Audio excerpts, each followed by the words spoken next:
Before we get into the stories, I would like to let you all know that I'm taking story submissions to narrate.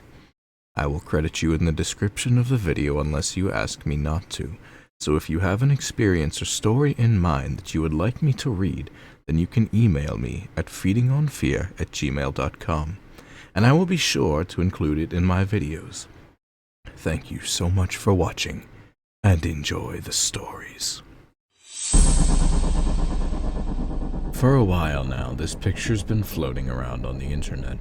You've probably seen it by now. The photo's a simple black and white grainy still of a young girl in the woods. The girl has a dark shadow over her face and is posing in a strange standing position. There's been some debate as to whether she's running, jumping, or just posing for the camera.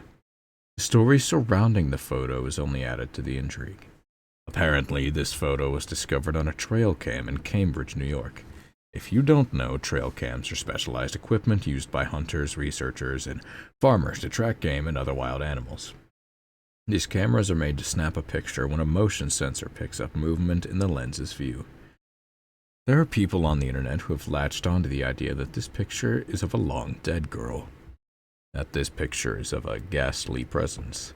Others yet wonder if this is just a girl and why she might be alone in the woods. Police have gotten involved to find the identity of this child. This afternoon, I saw the picture while screwing around on Facebook during my lunch break at work. When I saw it, I froze. I knew who was in the picture. It was a face I hadn't seen in years. I left work early. I had to call my mom and get the facts straight, but I'm getting ahead of myself. I'm on my 4th shot of Malibu as I type this out. Booze helps, after all.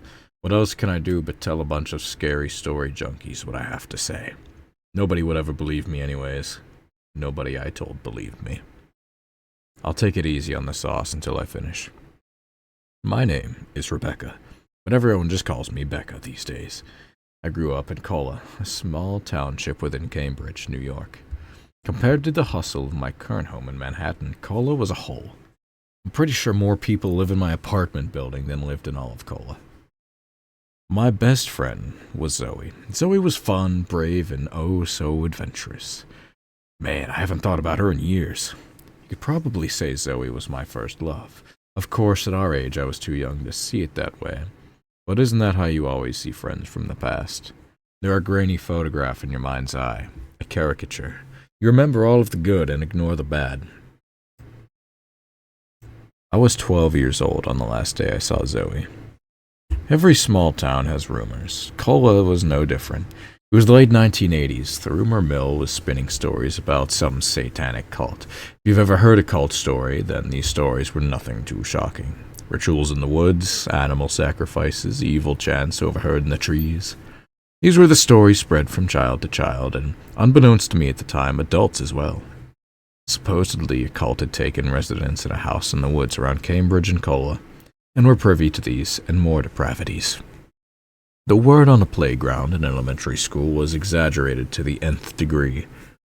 According to my old friend Ricky Davis, these cults would take children and molester them. I had no idea what that meant, but it sounded bad. After they were done, they would kill you and use your blood to make cranberry juice. The worst juice of all, according to Ricky. I know this sounds stupid, but you have to understand. This is what we thought about these supposed cultists at the time. We were kids in the 80s, in a small town. We had no internet. We were much more sheltered to the realities of the world than today's kids. If I'd had even a clue as to what was really out there. But never mind, I'm jumping ahead again. Back to Zoe. I met Zoe about a week before kindergarten. Her family just moved from Manhattan to settle in a quiet community. The house they'd settled on ended up being right across the street from my house. Being the same age, Zoe and I fastly became friends. We stayed over with each other, ate dinner at each other's houses, and did virtually everything together. By 1st grade, our parents would joke that they shared a pair of daughters. In the summer of 1989, we were both 12. It was the summer between 5th and 6th grade. A big year. We were headed to middle school. This year would be all about lockers and class schedules and puberty. Zoe and I were so close by this point, though, that we weren't too scared. Transition meant change, but we had each other. We were taking 4 out of our 7 classes together, and were excited to see what was in store. The week before school started back up, we were more worried about how to make the best of our last week of freedom than we were about school. Of course, at this time, the cult stories were as big as ever. On the Friday before school was scheduled to start, I awoke lying next to Zoe in her bed. She was still fast asleep. I remember watching her sleep and thinking how pretty she was. There was a time when I'd wished Zoe were a boy. Part of me wanted to kiss her, and it would have been so much easier if she'd just been a boy. She's my best friend. Looking back, I guess it's only natural I felt that way. It was a very confusing time in my life. As I lay there, a clatter came from downstairs. Zoe had a big family, 2 brothers, 2 sisters, and a dog. All that in addition to Mom and Dad. There was seldom much quiet time in Zoe's house after 7 a.m. Zoe slowly opened her eyes and looked at me. The morning sunlight from her bedroom window slammed through her dark hair. "Creeper," Zoe yawned at me, and I scoffed back at her. "I was just trying to wake your lazy butt up with the power of my eyes. Did it work?" She rubbed the sleep from her eyes, something like that. "Hey, about what we talked about yesterday, we don't have to, nobody'll care. And that little dork Ricky get one over on us? No way we're doing it." We got up and went downstairs to enjoy our breakfast of champions, frosted flakes, and get our day started. We already had our day planned. The previous day, we ran into Ricky Davis near the school, now a few years older than his cranberry juice-hating self. Ricky had evolved into something of a class clown. He and his core friends would always prank and dare people to do stupid things. He wasn't a bad guy. He was just obnoxious. While we were strolling home from the nearby corner store with quite the candy haul, Ricky saw us while riding his bike and made a beeline for us. "Hey, did you guys hear?" he asked us, likely out of breath from his stressful pedaling. "We found the house." Zoe was confused and asked, "What house?" "The cult house," Ricky exclaimed. "No way, you're full of it," I said. "I did, really. Yesterday morning, my dad and I were out hunting, and we saw this old house out there. It was huge, but looked like it was falling apart. My dad said he saw footprints leading to the house, and we should leave it alone, but it was totally the cult house." He shouted this last part. Zoe eyed Ricky skeptically. "So you saw some old house, and it's just supposed to be the cult house?" "I don't buy it." "Think about it," Ricky pressed. "An old house, in the woods, lots of footprints. It has to be the cult house. You guys have to go check it out." Ricky seemed thrilled by the concept, but I was a little more weary. "You want us to go out to some nasty house in the woods and waste our time making you look stupid when it isn't the house? No thanks." He laughed at us. "If you girls are scared, just say so." And with that comment, I knew where we were going. Zoe was a lot of things. She slacked on homework, she didn't like to do her chores, and she'd even been known to get mouthy with teachers from time to time. But nobody called Zoe chicken. Zoe never stepped down from a challenge. "Look," Zoe said, almost angry. "If you want us to go look at your stupid house and prove you wrong, then we'll do it. We'll do it tomorrow. We aren't scared." She puffed out her chest. I, on the other hand, was less enthusiastic. "Thought we were going to the mall with your sisters tomorrow." "Oh, come on, Becca. We can get ice cream and pretzels anytime. Besides, this moron needs to be taught not to believe everything he thinks he sees." Zoe never bought into the whole cult story. Her dad was a history professor at a nearby college. His personal motto in life was question everything. Something which had definitely rubbed off on her. When she heard the cult stories, her dad told her that many small towns make up stories about things that go bump in the night. But these stories are seldom anything of merit. Zoe saw the stories as nothing more than pure baloney.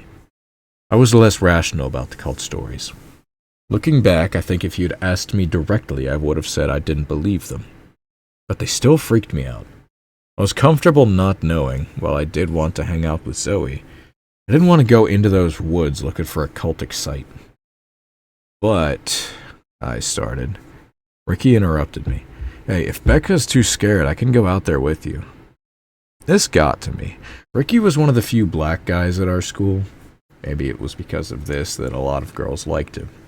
I always heard girls giggle about their crushes on Ricky. Years later, Ricky would go on to be the captain of the high school baseball team and would go through girls about as quickly as he went through baseballs. He was that guy. I didn't realize why at the time, but I was not okay with Zoe being alone with Ricky in the woods. I'm not scared. Zoe and I are going to go out there, and you're going to feel like an idiot once this gets out. And then it was settled. That night I stayed at Zoe's house. We were up late into the night looking at the map Ricky had eventually drawn us and planning what we would need to bring with us into the woods. Mostly just a few basic survival items and junk food. It was an unusually cold morning for mid-August, so we bundled up accordingly. The local weatherman forecasted cloudy skies and cool temperatures for the weekend, much to the chagrin of Zoe's parents. After finishing our breakfast, we headed out to the school, just up the road from our houses. According to Ricky's map, the woods behind the school would be the best place to start. At the school, we stopped under the moonlight to be sure we had everything we needed. The moonlight was another local curiosity. Next to the school in the parking lot was a huge light post that had been installed years ago. Due to some electrical malfunction that I didn't really understand, it glowed brighter than the surrounding lights.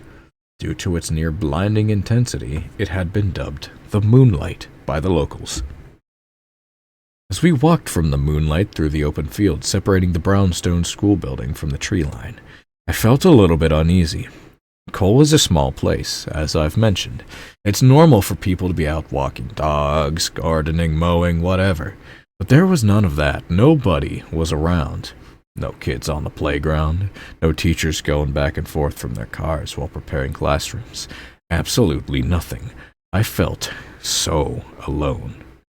I quickened my pace to make sure I was side by side with Zoe. She made me feel safer. The woods in Kola are much the same as the woods in your own hometowns. Lots of fallen trees, worn paths from decades of playing kids, beer and liquor bottles, and condom wrappers left over from nights of teenage debauchery. Typical. From the map and Ricky's testimonial, we estimated it would take about an hour and a half to get to the house, if it really was there. While I was by no means an expert, I'd been hunting with my dad and uncle a couple times. In my 11-year-old mind, I was pretty sure I knew the woods well enough to get us there. While walking through the woods toward the house, we talked about what you would expect a couple of preteen girls to talk about. What movies did we want to see? Which girls did we hope wouldn't be in our classes? How would we rub it in Ricky's face when we proved him wrong? Eventually, our minds started to turn toward the cult stories. Did you hear the rumor that Principal Van Drezen is in the cult? I asked Zoe. She laughed. Yeah, and so is the librarian. And the janitor. Mr. Nick, my dad, too. Really? Your dad? Who said that? That bitch Lisa.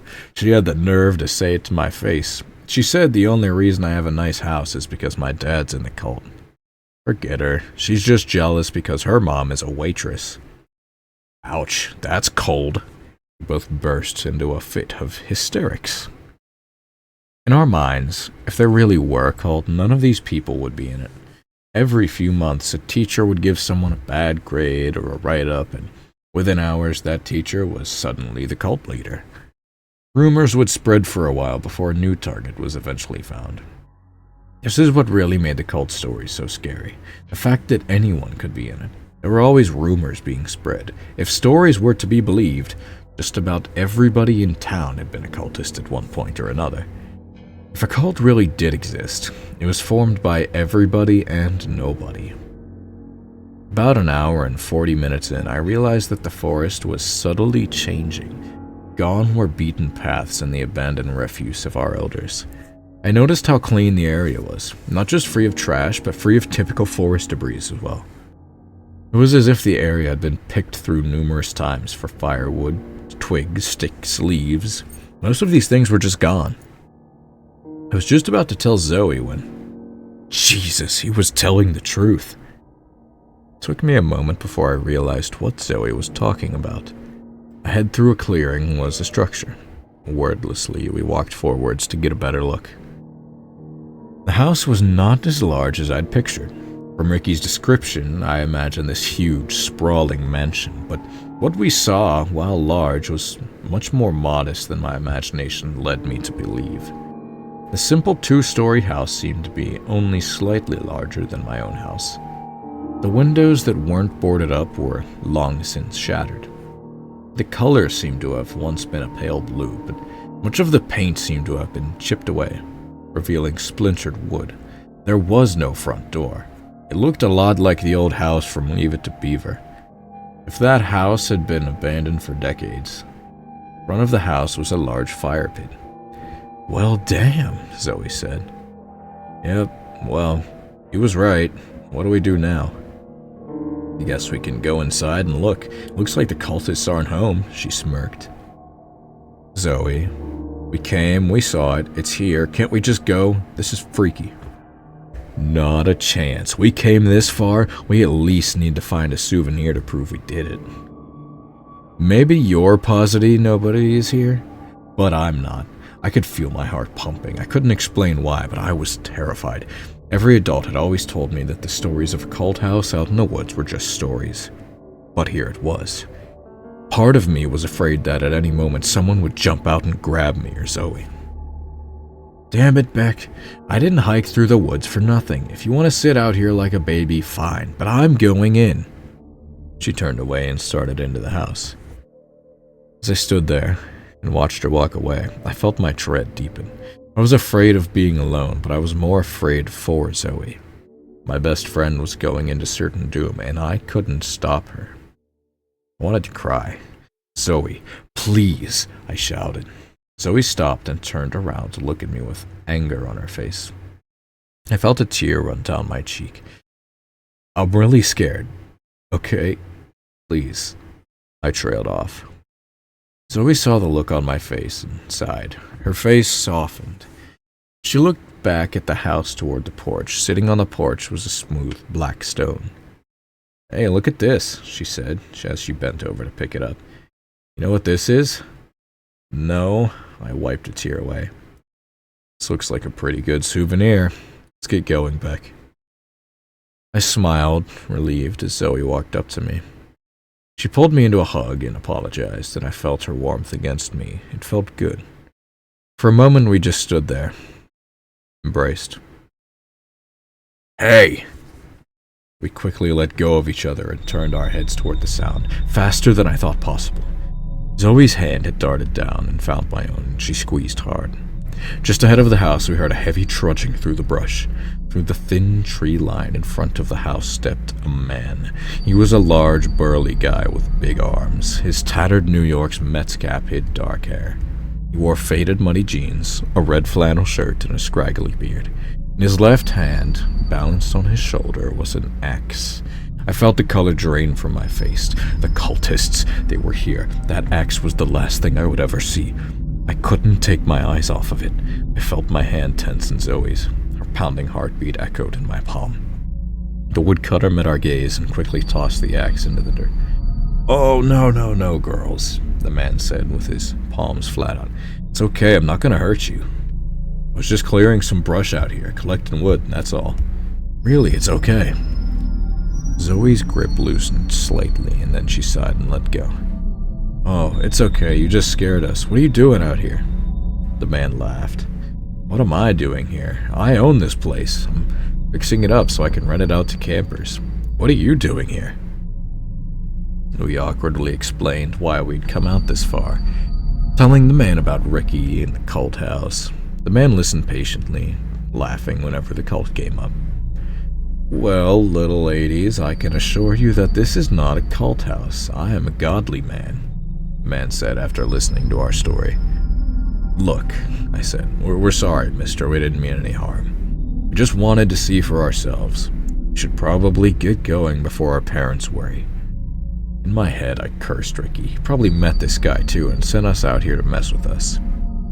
The man smiled. "You seem like good girls. Why don't I give you a ride home? It's only a 15-minute drive to town." "No, that's okay. We know the way," I said. "I'm sure you do. Just tell me one thing," the man said. "Are you both virgins?" "What?" Zoe asked, shocked. Virgins, the man repeated, with a little smile on his face. Have you fucked anyone? I turned away from the man to face Zoe, who looked appalled. Before I could respond, I felt a sharp pain on the back of my head before the world faded to black. I awoke after what must have been hours. It was dark out now. My head ached immensely. I was on the ground, tied up, around my wrists and ankles with thick rope. I looked around and realized I was still next to the house. From behind, I could feel the warmth of a massive bonfire. Flipping over, I saw the largest fire I'd ever seen. The tips of the flame were taller than the house. On the other side of the fire was Zoe. She, too, was bound up. She was awake and looking at me with this horrified look on her face. I immediately thought back to my backpack I brought with us. Zoe's dad insisted we bring a pocket knife if we were exploring in the woods. Zoe, it's okay. Where's my pack? Zoe cut me off. Becca, tears poured down her face. She wasn't looking at me. She turned around. In the dark, I hadn't seen them before, but now they were all I could see. About a dozen or so figures stood at the tree line. Each person wore a long black cloak with black gloves. They were all identical, save for one feature. Each wore a nearly identical mask. They were white, expressionless masks. The only thing setting them apart was red. Several of the members in the back wore all white masks. The rest had varying numbers of red dots painted on them. As they grew closer, the cultists' masks had more red dots. However, the one standing closest to me, that mask was completely blood red. The robes they wore hid their features well. Some were tall, others short, some were heavier than others. Several even bore the unmistakable curves of women. However, no identities could be discerned from this. The one with the red mask stepped forward. Brothers and sisters of the knighthood, our time is nigh. He spoke in a very deep voice. He was tall, but not the tallest among them. Even under his billowing robe, he seemed very thin. We, the knights who have promised ourselves to the mighty King of Darkness, have come to make an offering to our Lord. Hail Demos, the rest said in unison. I started sobbing uncontrollably. Fear took me completely. Behind me, I heard Zoe pleading for them to stop. She kept saying she was sorry and that we wouldn't tell anyone. I could not muster the words to agree or disagree. I was lost in my own horror. The leader paid us no mind and continued. These beautiful ones shall make a glorious sacrifice for the coming of our Lord of the Wood. Hail Demos. The group converged and circled around us in a loose circle. We make an offering to you, O Lord. In unison, they began to chant, in almost sing-song fashion, in a tongue I didn't understand. This continued again and again for minutes or hours or days. I was lost to it. The rhythm took me.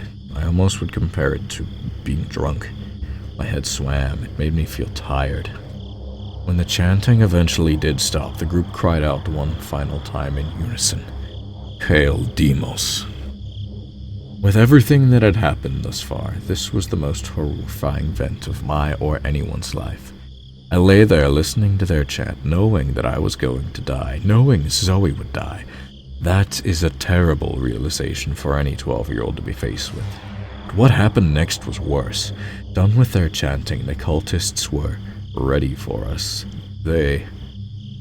Look, I would like to hope that everyone who's hearing this is an adult, but regardless, you're not stupid, and I'm not going to sit here and spell it out. Needless to say, every one of them took turns using us in every way imaginable. The men, the women, all of them. I tried to fight it at first. I think Zoe did too. But after a while, the futility of it all set in, and I just waited for it to be done. Eventually, it was over. Afterwards, the man in the red mask walked over to the house and procured a black goblet. He walked over and ordered me to drink from it. I probably should have resisted, fought, struggled, something, but I had nothing left in me to fight with. I was nothing. I leaned my head forward and sipped this vile black liquid. It tasted like rotten eggs mixed with fire. The liquid burned me from the inside. The pain was maddening, worse than anything I'd felt. I was dying. I knew it. I was finally dying. I vaguely remember hearing Zoe scream my name as the darkness took me. I was still screaming when I lost consciousness. When I awoke, I heard sobbing.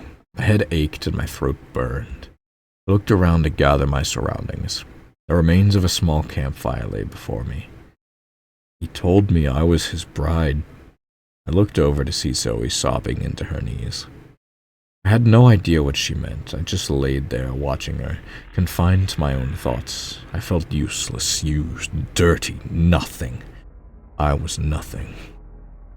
I realized we were no longer in front of the house.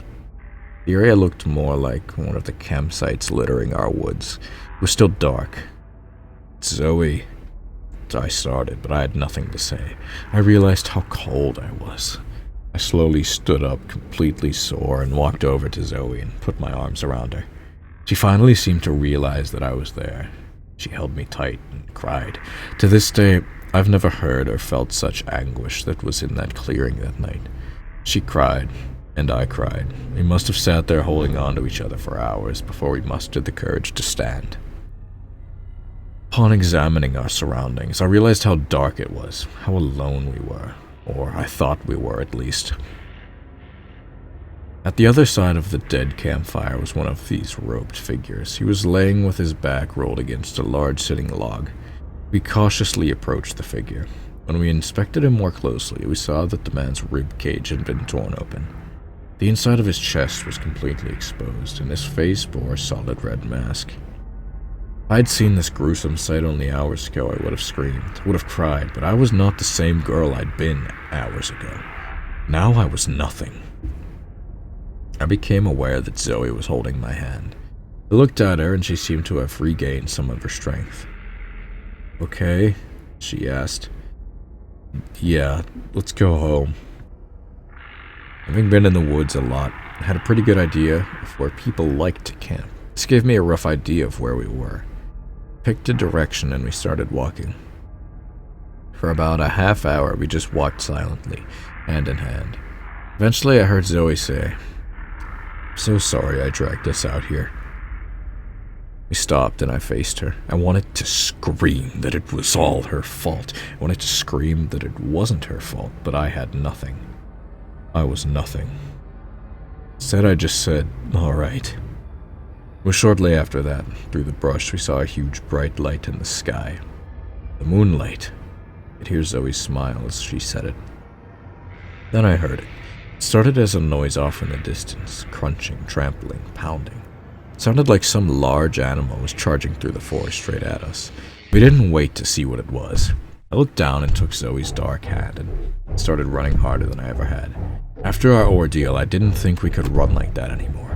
We charged recklessly through the brush, but despite our haste, the stomping grew louder. The pounding was now accompanied by this monstrous roar, a roar which would send beasts of any kind fleeing in terror. The moonlight grew brighter. I could see the edge of the tree line and feel the heat of hot breath against my neck. The rancid air smelled of rotten eggs and fire. I burst forth from the woods like a swimmer out of water, gasping for air. I keep charging forward with every ounce of my strength before collapsing under the gorgeous majesty of the moonlight. In that exact moment, I just thought, I'll die here. The sound had stopped. I lay there panting. I was cut and bruised from my charge through the brush. I was bleeding. We'd experienced the worst trauma imaginable, but Zoe and I made it out alive. My hand was empty. "Zoe?" I asked through panting breaths. I looked around, but she was nowhere. I screamed out her name. I thought I couldn't possibly cry any more tears. I was nothing after all. The tears started to come freely nonetheless.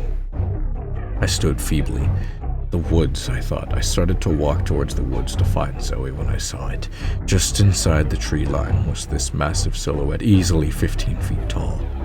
The shadow seemed to be heaving, exhausted from its chase. Right in the spot where eyes would be, there were two glowing red orbs, his eyes.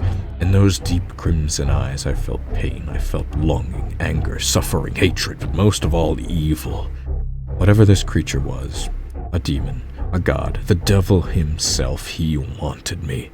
It felt the pull of its lustful desire for me at a time when I should have had no understanding of what that even meant. I was not meant to escape. I stared for about a minute, cursing whatever it was that stood in front of me, hating it with all my being. However, faced with this evil force, the depths of hell, I was filled with even more terror than fury. Suddenly, the entire tree line flashed red, then blue, and then red again. I heard a car pull up and screech to a halt behind me. I turned to see a police car. I looked back at the tree line, but the shadow was gone. Zoe and I had been gone for 3 days. In that time, the towns of Cola and Cambridge had been completely upturned. Police from neighboring cities had volunteered to come and find 2 missing girls. After I was found, I was taken immediately to the hospital. I was questioned by police, my parents, detectives, Zoe's parents, and more police. I told them everything. I didn't have the strength to hold back. Ricky, the house, the attacks, waking up next to Zoe, the beast. It wasn't until 2 pieces of evidence were discovered that my story gained some shred of credibility. First, my rape kit came back positive. Second, a heavily mutilated, robed body was discovered at a campsite in the woods. His identity was never uncovered, and they never found Zoe. It was eventually determined by the police that a group of cultists had kidnapped and raped 2 innocent girls. The group then killed their leader, left 1 girl for dead, then stole away with the other. They told me that I never saw Zoe after our assault, and I certainly never saw a beast. It was all made up to cope with the trauma. For a long time, that was the story I believed. With my broken mind, I created a horrible story to cope with losing my best friend. A story where I had one last chance to say goodbye. A story with a monster. I spent a little time in an institution to regain some semblance of a mind. I spent years in therapy as well. Hell, I'm still in therapy. Between vivid flashbacks, PTSD, and night terrors, I'll probably spend the rest of my life in therapy. It's been almost 30 years, and I haven't talked about Zoe since all those years ago.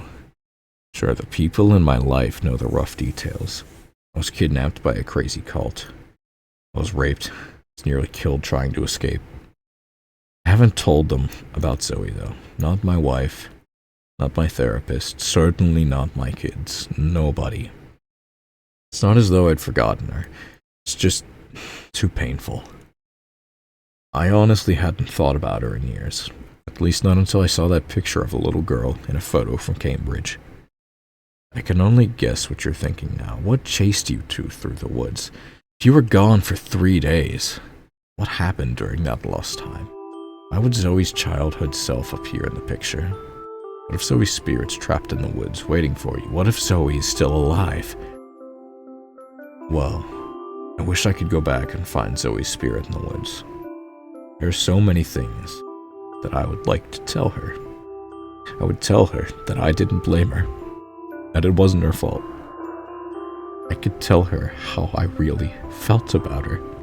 I could hug her one more time, but I can't do that. I can't because Zoe's dead. Zoe is gone, and she has been for a long time. That isn't Zoe in the picture. It's me. Me as I was when I was 12 years old in those woods. It's a sign. Seeing that picture made me see the truth. I wasn't meant to escape. He wants me back.